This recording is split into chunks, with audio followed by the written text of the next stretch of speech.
Sir let's move on sir. आपका एक you are at a national level dealing with national security NSCS में sir. तो अभी जो प्रेजेंट बांग्लादेश का जो हुआ है इसके बारे में थोड़ा बताइए सर कि सडनली एक गवर्नमेंट का सर मतलब चल रहा था student protest and all that and पूरा गवर्नमेंट टॉपल हो जाता है and we did not do anything या वी डिड नॉट रियलाइज ऐसा कुछ होने वाला है. प्लस इसके बाद if I may sir just इसके बाद ये कि आज के डेट पे कितना बड़ा थ्रेट है ये. इवन आज के न्यूज़पेपर में था सर कि chief there some ISI guys and Pakistani army doing some recce chicken neck के पास में. कितना रेलेवेंट है सर हमारे लिए? सर इसी में बस जो सर ने बोला सडन, तो ये क्या सर सच में सडन था? मतलब अचानक से रातों रात तो ऐसी चीजें होती नहीं है. और we choose to let it happen. देखिए, if you have to understand this phenomena, you have to understand the demographics of South Asia, which is also true for us. Now, demographics of South Asia में ये है कि we have a youth bulge. Our population below the age of 30 is almost 65% of the population. और ये youth bulge जो है वो बढ़ते ही चला जा रहा है. Sure. इस youth bulge के अंदर जो है वो unemployment बढ़ती रही है. उसकी एक दूसरी वजह है कि हमारे यहाँ पे स्किलिंग का एक इशू है. Because nature of jobs have changed thanks to technology. Sure. तो आप हर सेक्टर में तो वो स्किलिंग जो है वो अनएम्प्लॉयबिलिटी क्रिएट करने का, जो अनएम्प्लॉयबिलिटी क्रिएट हो रही है बिकॉज ऑफ टेक्नोलॉजी, उसको भी आपको टैकल करना है. तो these are some of the basic challenges which is to do across the board. Bangladesh context में क्या है कि that Bangladesh was created, actually the concept was created in Dhaka. ठीक है ना. In on 30th of December 1906 there was a meeting going on of the Muslim Educational Society in Dhaka, chaired by the Nawab of Dhaka. 1906. उस वक्त क्या हुआ था कि partition of India 1905 में जब हुआ था तो जो वेहमेंट ऑपोजिशन, जो एक बहुत जबरदस्त उसके खिलाफ जो मुहिम उठा था बाय द कांग्रेस पार्टी, उससे जो मुस्लिम एलीट लीडरशिप थी घबरा रही थी.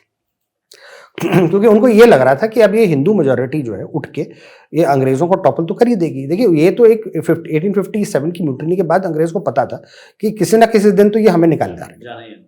तो वो एक मेंटली प्रिपेयर्ड भी थे और ये रियलाइजेशन मेरे ख्याल से मुस्लिम एलीट लीडरशिप को उस वक्त आया था. That is why you will find people like Raja Mahmudabad, Nawab of Dhaka, later Nawab Bhopal etcetera got involved in that. इन लोगों ने उस वक्त उसमें उनको ये हुआ कि साहब ये अगर हिंदूज का इतना हो जाएगा तो हम लोगों का क्या होगा. तो ये गए लॉर्ड मिंटो के पास जो उस वक्त वाइसरॉय थे, उनसे उन्होंने कहा कि साहब आपने ये जो हुकूमतें हैं ये हमसे ली थी, हम ही को वापस करिएगा. तो मिंटो ने कहा कि देखिए ये पॉसिबल नहीं है. तो मगर ये कि अगर आपको अपने मुस्लिम इंटरेस्ट को लुक आफ्टर करना तो आप अपने लिए एक पार्टी खड़ी कर दीजिए. तो then they created what is called the Muslim league.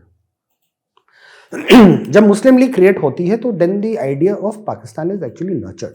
It was not initially as a separate state, but ये कि मुस्लिम राइट्स और उनके लिए वो वर्क किया जाए. तो एक्चुअली वहां से हुआ. अब क्योंकि the birth took place in Bangladesh, what is now Bangladesh, it there actual genesis started there. अब क्या होता है कि 1947 में जब पार्टीशन होता है तो the partition saw some of the most bloody riots taking place in Bengal. मगर 1971 में ऑपरेशन सर्चलाइट में जो वेस्ट पाकिस्तानी ने जुल्म किया था उसका भी एक इम्पैक्ट था. तो बांग्लादेश में एक 1947 का नैरेटिव है, एक 1971 का नैरेटिव है, और वहां पे ये दोनों नैरेटिव्स कंपीट करते हैं. क्योंकि अगर आप देखें तो 1975 में 4 साल आजादी के बाद मुजीबुर रहमान का असैसिनेशन होता है.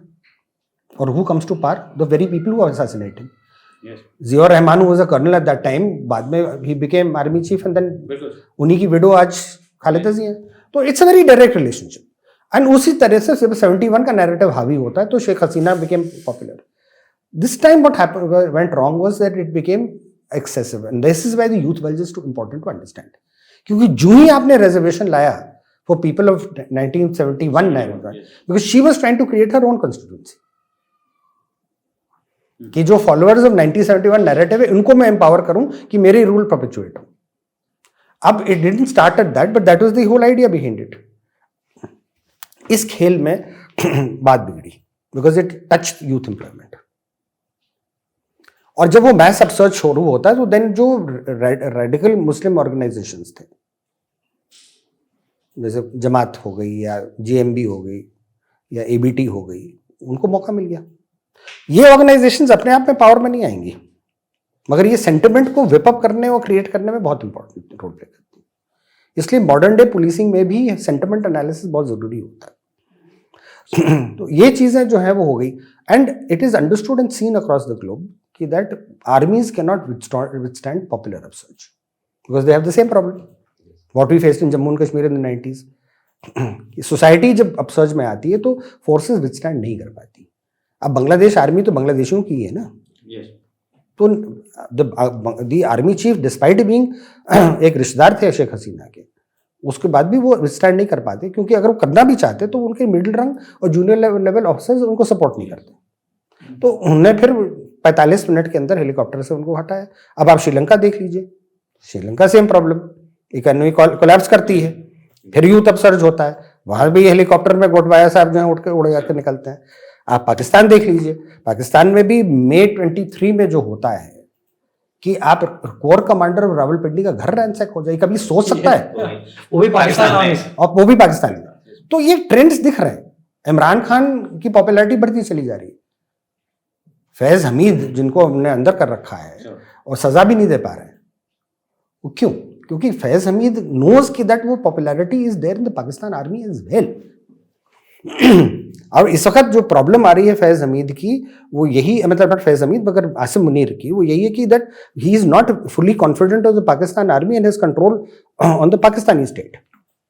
तो इसलिए रावलाकोट में जो हुआ अभी जो रैली हुई है जिसमें हमास के लीडर्स भी हैं, तो वो ग्लोबल जिहाद का नैरेटिव फिर से क्रिएट करना चाहते हैं कि that they can bring that whole Kashmir को फिर से सेंटर स्टेज पे लाए कि एक तरीके से नेशनल यूनिफिकेशन हो जाए, और जिसमें आर्मी की प्राइमरी रोल जो है वो फिर पैदा हो, और वो जो डिफाइंस विद इन पाकिस्तान शुरू हो गया है। बिकॉज पाकिस्तान के अंदर एक मिडिल क्लास जरूर क्रिएट हुआ है ओवर टाइम, और वो लोग सब वेस्टर्न यूनिवर्सिटीज के पढ़े हुए हैं, तो वो उनके यहाँ भी वो डेमोक्रेटिक और लिबरल माइंडसेट पैदा हो रहा है जो इस तरह की ऑटोक्रेसी को चैलेंज कर रहा है। और उनको ये पता है कि जो ये करंट गवर्नमेंट है नवाज शरीफ की, ये पाकिस्तान आर्मी को चैलेंज नहीं कर सकती, और वो देखते हैं कि पाकिस्तान आर्मी उनकी प्रॉब्लम्स की एक बहुत बड़ी वजह है, क्योंकि जो इस तरह से पाकिस्तान आर्मी ने अपनी एनरिचमेंट की है, अपने आप को फायदा पहुंचाया, वो पब्लिक को अंधी तो है नहीं तो देख रही है वो। तो पहले तो आपने नेशनल सिक्योरिटी के नाम पे, एंटी इंडियन रेटोरिक के नाम पे तो आपने देश के अंदर अपने आप को इम्पोर्टेंट बना रखा था। अब वो लोग सोचते हैं कि भैया ये क्या है, तो वहां पे भी ये शुरू हो रहा है, और उनको भी अब दिक्कत आना शुरू हो जाएगी। उसी कॉन्टेक्स्ट में हमारे लिए डेंजरस है, क्योंकि उनको भी करना जरूरी है। उधर वो बांग्लादेश के अंदर क्योंकि अब प्रो पाकिस्तान एलिमेंट बढ़ गया है, और वो फिर हमारे लिए प्रॉब्लम खड़ी करेंगे, क्योंकि from time of independence north east के अंदर ट्रबल क्रिएट करने के लिए आईएसआई हमेशा वहां सरगर्म है। तो ये दोनों फ्लैंक्स हमारे लिए डेंजरस होंगे, क्योंकि बांग्लादेश बॉर्डर के ऊपर आप कितना कंट्रोल कर लीजिएगा। With Trump coming to power sir, we visualise की कुछ शायद चेंजेस नहीं, they will not be able to control it, and one must understand also कि दैट अमेरिकन का भी हाथ इसमें है। बिल्कुल है, और क्योंकि अमेरिका में गवर्नमेंट बदली हुआ है सर। सर नहीं, वो देखिए अमेरिकन डीप स्टेट एक ऐसी डीप स्टेट है कि जो नेशनल इंटरेस्ट और उनके इंटरनेशनल, देखिए America is not a country sir, America is an empire.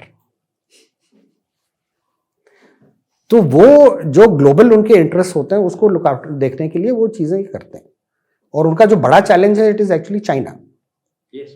In that context Bangladesh, Myanmar and what you are seeing of the Arakan army and the demand for a separate state. अगर आप जाइए तो chief minister Mizoram का भी आप देखिए, उसने जो एक स्टेटमेंट दिया था अमेरिका में, वही talked about the creation of a separate Christian state. Sheikh Hasina ने भी ये बयान दिया था कि उनको सेंट मार्टिन आइलैंड चाहिए था, और they want to break up Bangladesh and create a separate country out of northern Bangladesh. तो Chakmas are basically Christians. So this Saint Martin island और ये doesn't it have any relevance, इसमें रेलेवेंस तो होगा सर? मैं उसी पे आ रहा हूँ। अब ये कि ये आपका एक लैंड मास है। China bye end of this year America के साथ स्पेस में पैरिटी पकड़ लेगा, ठीक है? उनके सैटेलाइट शायद स्पेस में अमेरिकन सैटेलाइट्स को एक्सीड कर जाएंगे। उनकी ब्लू नेवी तैयार हो रही है। उनकी सर एक ही प्रॉब्लम है कि उनके navy man are not that trained, मगर वो समय की बात है। नेवी वीकनेस, हाँ। तीसरी बात यह है कि वो चिप डेवलपमेंट में भी आगे बढ़ रहे हैं।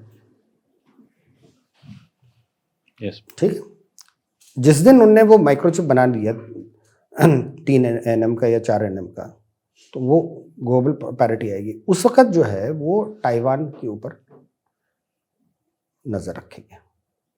अगर मान लीजिए फिजिकली ऑक्यूपाई करते हैं ताइवान को, एक तो उनका सेंटिमेंटल रीजन है, दूसरा है कि ताइवान के अंदर जो सेमीकंडक्टर्स बन रहे हैं आपके, राइट, वो ग्लोबल सप्लाई चेन के पार्ट है।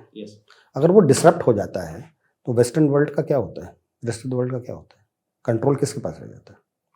अगर ये होता है तो चाइना के अंदर अगर आपको लैंड फोर्सेस लैंड करने हैं तो आप कहाँ से करेंगे? साउथ चाइना को अगर आप नक्शा, आप मिलिट्री आदमी हैं, आप कहाँ से हिट करिएगा? So these are the bases? भाई देखिए, none of the countries neighbouring China have got the land mass. Yes. Vietnam के पास नहीं है, कोरिया के पास नहीं है, फिलीपींस के पास नहीं है, कंबोडिया के पास नहीं है, लाओस के पास नहीं है, जापान के पास नहीं है, फिलीपींस के पास नहीं है, और वो they are all within shelling distance. China को कुछ नहीं करना, उनके आर्टिलरी गन्स जो हैं वो they will bomb you out. Tibet के थ्रू आप जा नहीं सकते, तो कहाँ से जाएंगे? ठीक है ना? तो अगर आप उस ओवरऑल स्ट्रेटेजिक थॉट प्रोसेस को देख के चलिए तो then you will understand why events are happening. The great game, sir. The great game that only great powers can play. And sir इस ओवरऑल उसमें इंडिया की इम्पोर्टेंस? इंडिया की importance यही है कि दैट आप एक बहुत बड़ी इकोनॉमी है, आपके पास एक मिलिट्री स्ट्रेंथ है, आपके पास एक बड़ी एक्सपीरियंस्ड और अच्छी नेवी है, you have a very large standing army, plus you are geopolitically sitting on top of the Indian Ocean, right? और अंडमान के आखिरी आइलैंड्स जो हैं, how close are there to the Malacca straits? तो अगर आपको चाइनीज शिपिंग चोक करनी है, उनकी मिलिट्री मूवमेंट चोक करनी है, तो आप बड़े आसानी से कर सकते हैं। तो वो आपकी जियोपॉलिटिकल इंपॉर्टेंस है। दूसरा है कि अगर आप अपने साउथ टिप से बात करें तो you can contain the entire shipping line. Yes. तेल तो चाइना को तब भी वेस्ट एशिया से ही चाहिए होगा, तो कैसे ले जाएंगे? ग्वादर पोर्ट जो उन्होंने बनाया है, it is not for economic reasons, क्योंकि जो कैरेज वे है it can not carry even one ship load of containers. और फिर आप ले जाके कहाँ पे ले जाएंगे? टिबेट में 2.5-3 लाख की आबादी है, या जिंगजियांग की प्रोविंस में वो भी 2.5-3 लाख की आबादी। तो who are you servicing with that? So basically they are trying to create a security. That's why उनने भी पोर्ट्स खरीदना शुरू किए हैं। हम्बनटोटा है, जिबूती है, ठीक है ना? यहाँ पे बांग्लादेश में भी they are getting into port, Myanmar में they are getting into Sittwe. So they are also creating their counter strategies. मगर उनका ये जो मलाका डिलेमा है, वो डिलेमा जो है वो उसमें आप बहुत इंपॉर्टेंट रोल प्ले कर सकते हैं। तो आपकी जो पॉलिटिकल भी है, जियो स्ट्रेटेजिक भी है, जियो इकोनॉमिक भी है, एंड मोस्ट ऑफ ऑल ये कि आपके पास इकोनॉमिक एंड मिलिट्री स्ट्रेंथ भी है। तो that is, if you look at gross national power, we are an important player in the scene. Jai Hind. I hope आपने इस क्लिप को एंजॉय किया है।